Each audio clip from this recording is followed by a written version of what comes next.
तुम्हाला जर वाटत असेल की तुम्हाला कोणीतरी चांगलं म्हटलं पाहिजे, तुमच्या कार्याची किंमत केली पाहिजे, तुमच्या स्वच्छ प्रतिमेची किंमत केली पाहिजे, तर तुम्हाला या देशात अगोदर मरावं लागतं, तेव्हाच कुणीतरी तुम्हाला चांगलं म्हणतं. हे पुन्हा एकदा या भारताचे माजी पंतप्रधान डॉक्टर मनमोहन सिंग यांच्या प्रकरणावरून सिद्ध झालेलं आहे.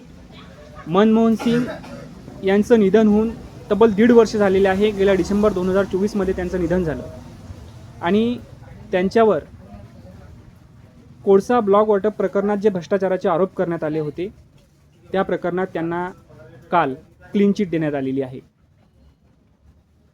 हा तोच भारत आहे मित्रांनो, की ज्या भारतात डॉक्टर बाबासाहेब आंबेडकर यांना त्यांच्या निधनानंतर 34 वर्षांनी भारतरत्न दिला जातो.